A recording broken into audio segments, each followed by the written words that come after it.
Tá, então, aí a gente volta para o terceiro texto agora, né? Que a gente já viu o primeiro texto, que era sobre a psicologia escolar crítica, o segundo, que é sobre orientação à queixa escolar, e agora o 3, que é o dos bastidores, dos prontuários, eu não lembro o nome do título agora, mas basicamente é do atendimento psicológico à queixa escolar, uma crítica. Eu só fiz um slide desse, porque ele é basicamente uma coisa só, né? Que é criticar como o processo de queixa escolar era feito nas clínicas escolas que focavam numa psicologia não crítica, né? Que focava no psicodiagnóstico, nos testes, na individualização. Eu tenho uns slides desse texto, eu esqueci de mandar no grupo, eu mandei hoje. Eu vou mandar no grupo da noite também, mas porque ficou só um slide aqui, só que não tinha como colocar muito mais coisa, sabe? Sem ficar entrando muito especificamente, e eu acho que isso ia alongar, então eu vou enviar depois no grupo da noite também. Mas, enfim, quando eles viram os prontuários, né, dessas queixas escolares, eles viram algumas coisas, né, que ela critica e, basicamente, a gente faz o contrário, né, do que é encontrado aqui, para saber se é a psicologia escolar crítica, né? É só fazer o contrário do que faz aqui, é só não fazer o que eles fizeram, que é o quê? É o foco no indivíduo e em sua família, ou seja, a criança tem problema emocional, então é problema dela e é problema da família dela. Isenta a escola desse processo, sabe? Só foca no indivíduo e na família. Na hora de fazer os procedimentos, né? São predefinidos, estruturados e repetitivos, no caso, a entrevista e os testes, ou seja, eles são fechados, resposta sim, não, sabe? São estruturados, fechados e são muito repetitivos, né? Quando elas leem os prontuários, elas falam que, nossa, parece que eu estou lendo a mesma coisa várias vezes, porque é a mesma coisa que eles falam todo, então é tudo padronizado. Mesmo que sejam crianças diferentes, contextos diferentes, é tudo a mesma coisa, né? Uma das características também é o teste como ferramenta principal, né? E o que é ruim, porque os testes eles não vão refletir o processo de escolarização, mas ao mesmo tempo usam ele como base, né? Escola e outros fatores são deixados em segundo plano, focando no indivíduo, né? Aí aqui falando dos testes psicométricos, né? Os testes psicométricos, testes com base na escola, ou seja, tipo, vai perguntar conteúdos escolares como matemática, história, cultura, mas não leva em conta o processo de escolarização, né, no resultado. Então, por exemplo, o teste do VISC ou algum outro teste de inteligência psicométrico, ele vai usar coisas que a criança deveria aprender na escola, ou seja, vai usar o processo de escolarização para formular os testes, mas não leva em conta como a criança, qual é o histórico da criança, qual é a relação da criança no processo de escolarização na hora de ver o resultado. Então, acaba que a criança, às vezes, ela, por causa de vários problemas, né, tanto dela, da família, tanto da escola, ela acaba não conseguindo absorver aqueles conteúdos, não consegue se apropriar, e por causa disso, ela vai mal no teste. E o teste não reflete sobre isso, o teste psicométrico. Então, é uma crítica muito forte, né? Que ele não tem essa base de reflexão sobre os conteúdos da escola e como que a criança se relaciona com esses conteúdos.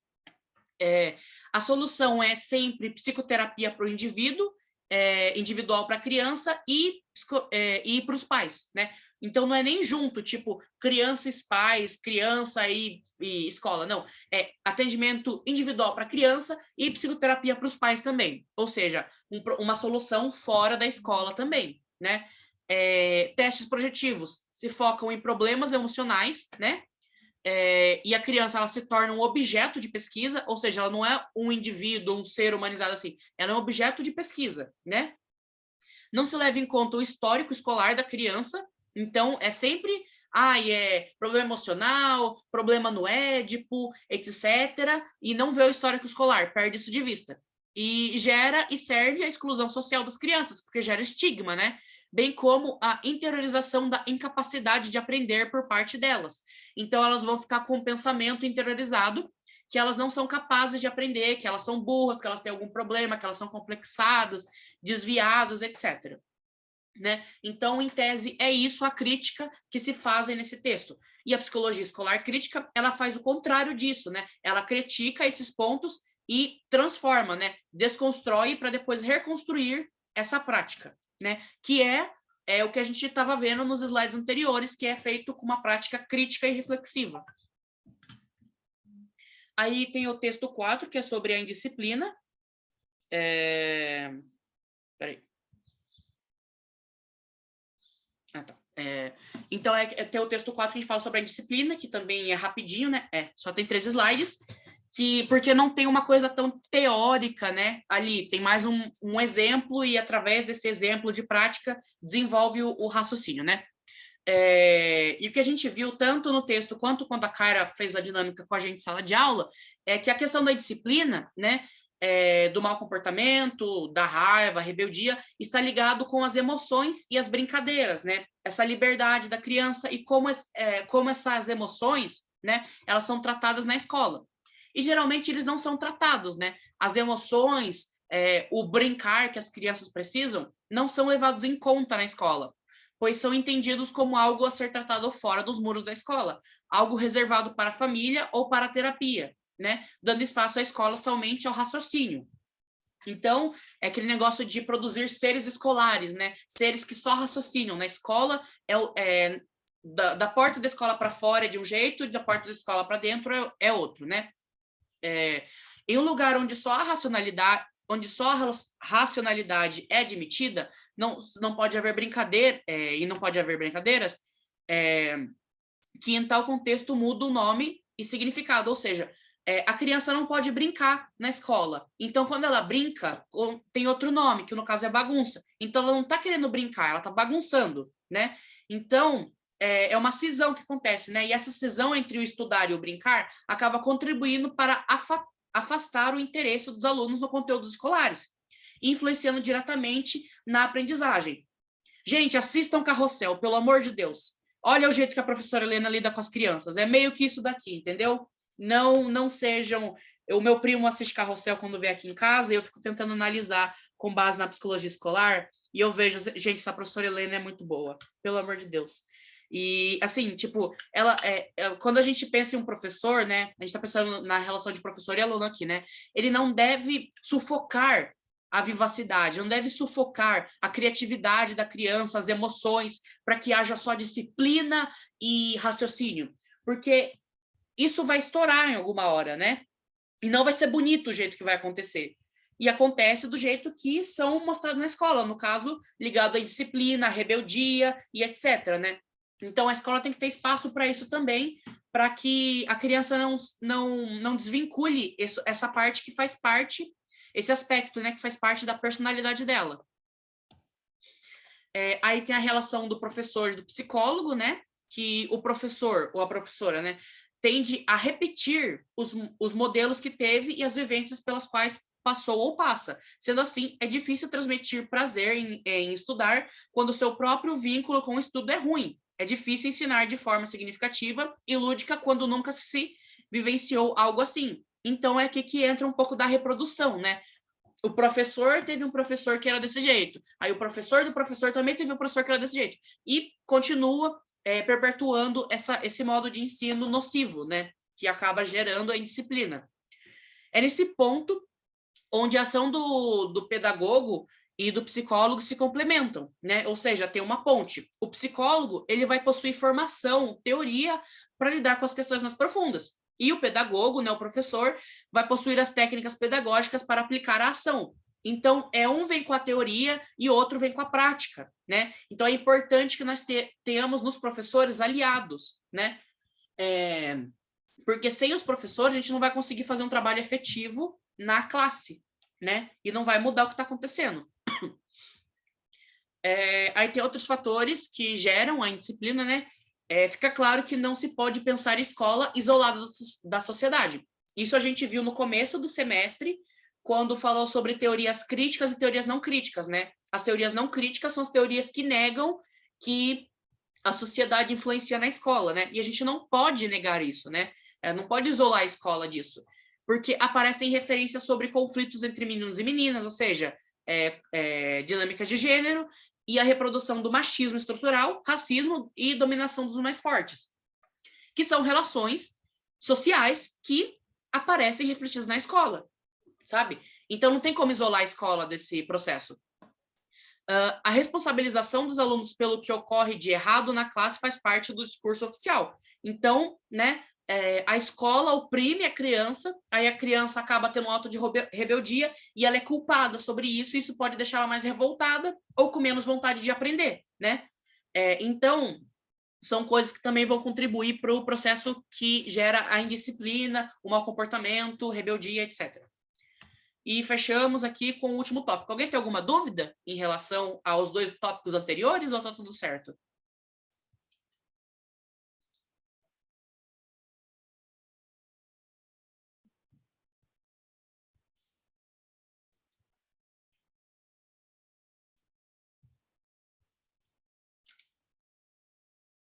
Tá bom, então.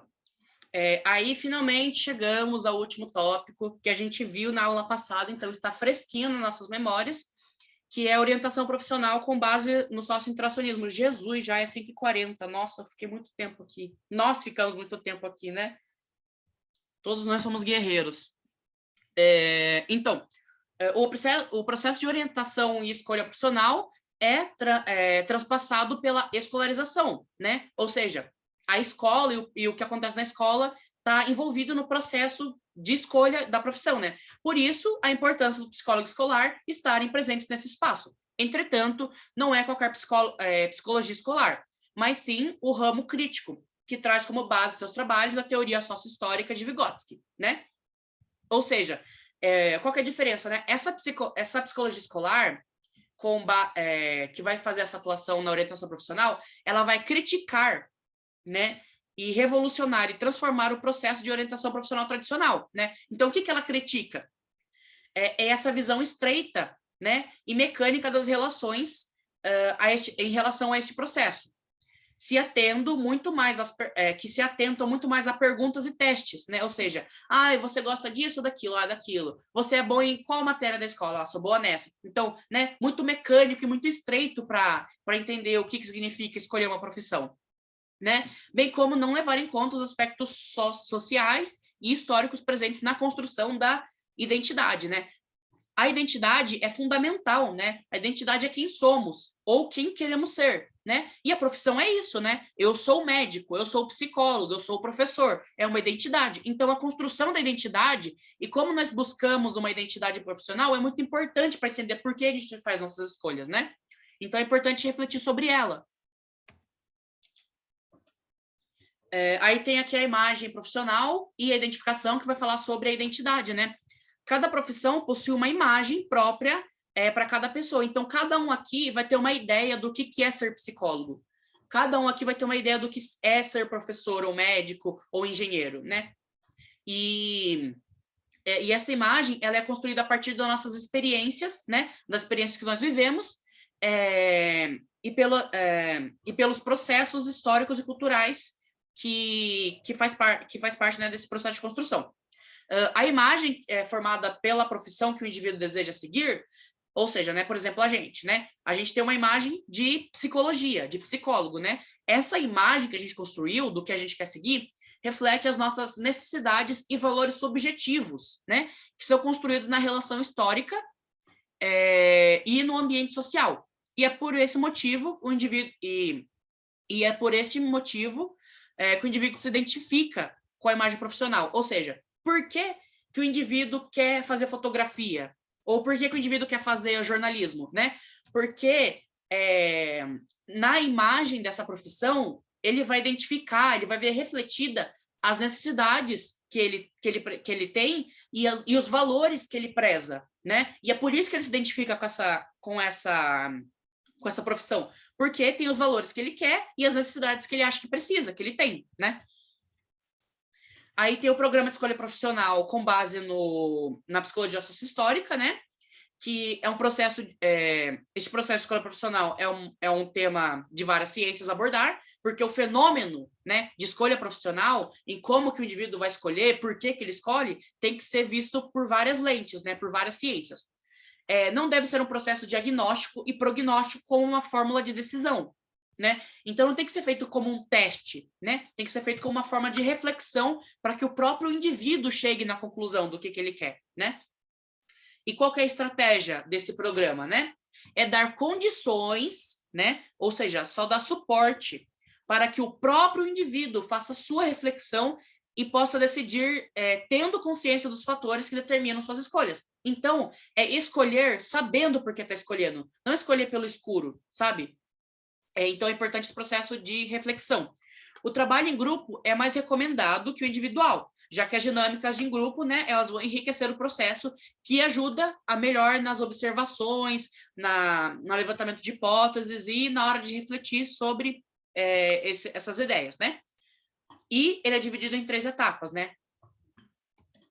Aí temos a etapa 1, que vai falar sobre a escolha e os fatores que levam a gente a escolher, né? Por exemplo, explicar o que é a escolha profissional, né? Para ter a conceituação, e refletir sobre vários tópicos, né? Por exemplo, refletir sobre o mercado de trabalho, meios de comunicação e vestibular, né? Meio de comunicação é importante, porque são esses meios de comunicação que vão ser mediadores na hora da gente formar a imagem, né, do que é uma profissão. Então, quando a gente vê William Bonner no Jornal Nacional, né, a gente tem uma ideia do que é ser um jornalista, né? Ou quando a gente vê no TikTok uma profissão, uma pessoa fazendo uma profissão mó legal de veterinária, onde ela vai para o meio do mato resgatar um tigre, né? Esse meio de comunicação vai ajudar a gente a formar uma imagem de uma profissão, né? Então é importante refletir sobre os meios de comunicação, assim como o mercado de trabalho e o vestibular, né? Também refletir sobre os valores pessoais e a hierarquia desses valores, ou seja, né? Nós temos valores a serem seguidos, né? E qual desses valores eles vão ser mais importantes? Então, por exemplo, tem o valor do que minha família acha que eu preciso fazer, né? Tem o valor do dinheiro, tipo, o valor do dinheiro que eu preciso para pagar minhas contas, mas também tem o valor da minha felicidade, né? E a gente refletir qual é a hierarquia, né? O que está em primeiro lugar? É a sua felicidade? É o prestígio? É o dinheiro? É o conhecimento? A curiosidade? O que está em primeiro lugar nessa hierarquia, né? O que te motiva? Quais são os valores que você procura nessas profissões? Refletir sobre a relação dos gêneros, também é importante. Refletir desempenho escolar, né? Porque não é porque você foi mal em matemática que você não vai poder fazer engenharia, né? Que é uma das coisas que acontece em testes vocacionais tradicionais, né? E qual matéria você vai bem na escola, né? Ou seja, como se isso definisse o que você vai ser. E também como surgem e como se desenvolvem esses interesses. Porque é um processo de refletir como que a gente foi montando esse desejo de seguir nessa tal profissão, né? Ai, garganta seca. Tem que pegar uma garrafinha quando eu for fazer essas revisões, porque, nossa, eu falo muito. A etapa 2 fala sobre o trabalho, que não tem muita coisa para dizer, né? Só uma discussão sobre o trabalho, abordando desde o conceito de trabalho, né, até o modo como ele ocorre na sociedade atual, né? Que é muito importante, né? Porque a profissão vai ter um ofício, vai ter um trabalho para fazer, então é importante refletir sobre isso. E por fim, a etapa 3 é o autoconhecimento, né? E também saber sobre autoconhecimento e também o conhecimento da profissão, né? Então, é a análise da trajetória da vida do sujeito, né? E essa análise, ela não tem o intuito de relacionar as características da vida, né? Com a escolha do indivíduo. Escrevi errado aqui, escola, é escolha. Gente, eu faço esses slides aqui, demora para um caramba para eu fazer, e eu não revejo ele, eu não revejo porque eu fico cansado, depois eu não quero nem saber, sabe? Aí fica com um monte de erro um monte de erro, mas enfim, releve, né? Então, a intenção não é relacionar as características da vida da pessoa com a escolha dela. Tipo, porque você é pobre e gosta do Luan Santana, você vai querer fazer isso, isso, isso. Não, sabe? Porque isso é fazer um diagnóstico, sabe? Tipo, é por causa disso que você vai fazer isso. Não é isso, não é essa a intenção. A intenção é ajudar o orientando a compreender a sua forma pessoal de escolha, né? Por que ele escolheu aquilo ali, né? Ele ter consciência desse processo que ele teve e dar condições para que ele possa elaborar projetos, né? Inclusive de mudar suas características pessoais, se quiser. Também tem a parte da informação mais profunda e específica sobre a profissão. Ou seja, né? Não adianta você querer fazer psicologia sem saber o que um psicólogo faz, ou querer fazer jornalismo sem saber o que você vai estudar na faculdade de jornalismo, né? As áreas de atuação, etc. Então, é importante ter esse processo de saber, de forma aprofundada e específica, o que cada profissão que você tem interesse faz, né? As expectativas, também discutir questões como expectativas familiares individuais e também uma síntese parcial sobre o processo, ou seja, refletir sobre a sua vida, como que a sua trajetória fez com que você escolhesse tal coisa, né, etc e tal, né, que é uma síntese de tudo que foi refletido até agora. E acabou-se, graças a Deus, muita coisa, muita coisa. Mas acho que vai ficando claro, né, como que são feitas essas coisas, né, deu para entender o que é esse crítico da psicologia escolar crítica, né, dá para entender o que é.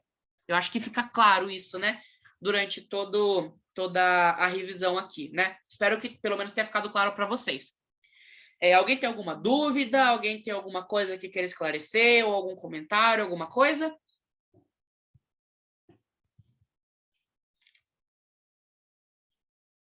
Ai, que bom, Rô.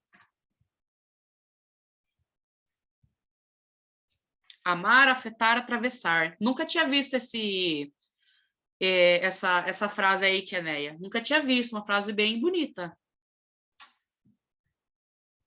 Eu que agradeço a participação de vocês, Cibele. Tá aqui, né, no feriadão, praticamente 2 horas, né? Bastante coisa, gente. Então, eu que agradeço vocês. Essa é a última revisão, né, que eu vou fazer. Semestre que vem eu estou pretendendo fazer a iniciação científica, então vai ficar muita coisa. Eu acho que eu não vou fazer mais isso daqui.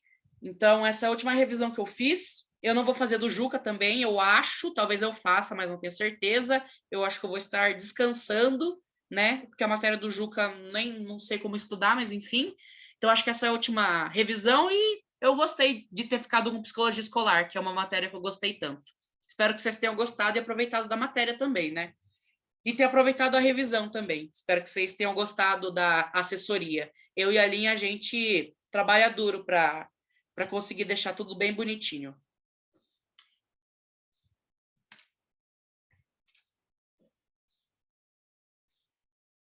Obrigado, Keneia. Obrigado, Rô. Obrigado, gente. É isso. Boas provas pra gente. Vai dar tudo certo. O 10 vem, tá, gente? O 10 vem. Beijos. Até quarta-feira.